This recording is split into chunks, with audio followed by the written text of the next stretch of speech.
Alors on enregistre le document. Bien entendu, quand je dis on enregistre le document, c'est chaque fois sous un nom différent.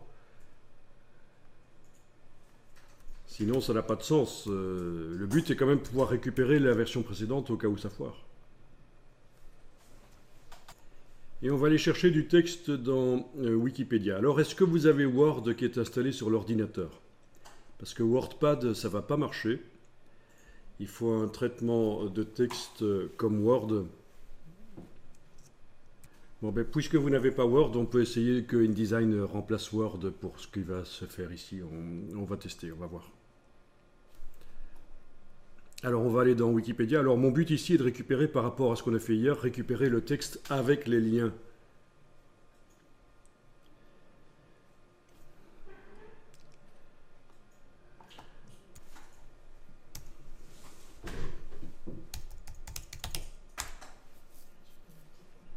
Voilà, alors Wikipédia, je vais aller dans Wikipédia, je vais taper Wikipédia Squirrels, ça devrait me donner un article sur les écureuils en anglais.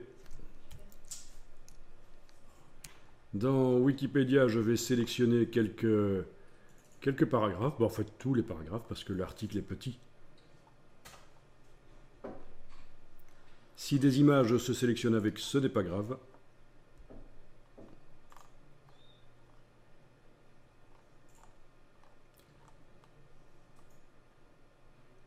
Bon, il y a du texte qui est... Les légendes des images se sélectionnent aussi et elles vont être transférées. Il faudra éventuellement les supprimer parce qu'elles vont tomber un peu à plat dans le flux du texte si les images n'y sont pas. Bien, vous faites un copier, édition copier, et puis vous allez dans Word, dans une page Word, vous allez copier ça, coller ça. Donc ici, je vais pas dans Word, je vais dans TextEdit sur le Mac. Je pourrais aller dans Word, mais avec TextEdit sur le Mac, le traitement de texte basique du Mac, ça va fonctionner. Par contre, avec WordPad, ça ne marchera pas. Parce que quand on va coller, les liens de Wikipédia ne vont pas arriver dans WordPad. Par contre, dans Word, ils vont arriver. Vous avez une page Word, vous collez, et normalement, vous avez le texte avec les hyperliens qui sont là. Et dans Word, vous enregistrez au format RTF.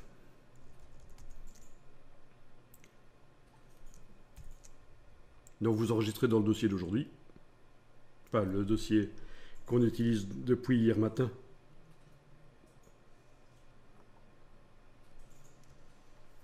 Donc le RTF, c'est un format enrichi. C'est pas du texte basique. Donc, notamment, il y a des hyperliens.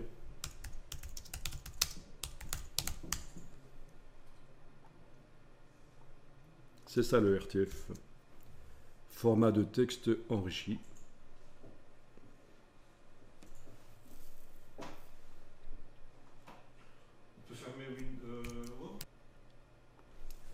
Bien, vous avez enregistré sur le disque dur. Est-ce que c'était... Quand on va voir là, est-ce qu'on voit le point RTF qui est là? Vous le voyez?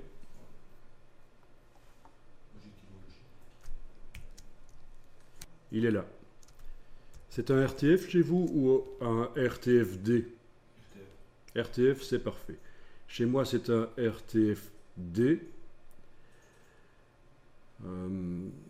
Oui, ça pourrait fonctionner. Je vais tester comme ça. Sinon, je sais que si j'enlève le D au bout, ça se transforme en un dossier et dedans, j'ai le RTF. Et éventuellement des images qui sont avec. Mais je vais tester et voir ce qui se passe si je le laisse en RTFD. D, ça veut dire qu'il y a des images avec. En principe. Alors on va dans InDesign et on va mettre le curseur texte dans n'importe lequel des 6 blocs et forcément le curseur clignote dans le premier bloc du chaînage.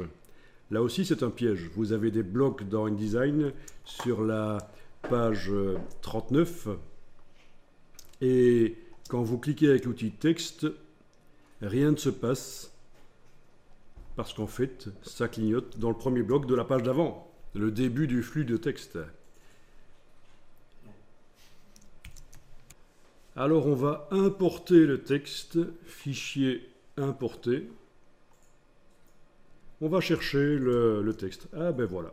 Donc mon RTFD apparaît sous forme d'un dossier, je peux aller choisir le RTF à l'intérieur. C'est ce que je prends. Et voilà, ça amène le texte avec les hyperliens. Contrairement à ce qui s'était passé hier quand on avait fait un copier-coller, ici on a récupéré les hyperliens et quand on veut faire un PDF interactif à voir sur écran, ça peut être pratique. Et donc c'est ça l'astuce. Il faut passer par un logiciel à côté du navigateur et de InDesign, et il faut un troisième logiciel qui permet de récupérer quand on colle dedans, les hyperliens se collent, ce qui n'est pas le cas de WordPad, je répète, mais Word, oui. Et on enregistre en RTF et on importe dans InDesign. Alors, est-ce que dans la palette liens, le texte apparaît? Non. Donc, ce n'est pas un fichier lié. À quoi ça pourrait servir que le fichier soit lié? Ben, par exemple, quelqu'un qui a rédigé le texte dans Word pourrait corriger le texte et InDesign repérerait que le texte a été corrigé et proposerait la mise à jour. Mais là, ce n'est pas le cas. Eh bien, on va faire en sorte que ce soit le cas. Ben moi, par contre, j'ai toutes les images qui pèquent. Ok, si les images sont arrivées avec, ce n'est pas très très grave en fait. Vous pouvez les supprimer, il y en a beaucoup? Non. Je les supprime. Oui, oui, supprimez-les parce qu'on va aller les placer différemment après. Mais quand vous avez enregistré dans Word, c'était format RTF, il n'y avait pas plusieurs sortes de RTF? RTF sans image, RTF avec image, non? J'ai noté fichier RTF. Ok.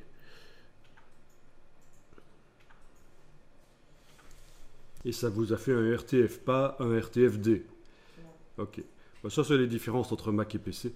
Mais voilà, c'est pas très grave. À la limite, c'est bien que les images arrivent si on veut qu'elles arrivent. Et nous, on va aller les mettre d'une manière différente de toute façon. Et là, de toute façon, ne supprimez pas les images parce qu'on va annuler l'importation.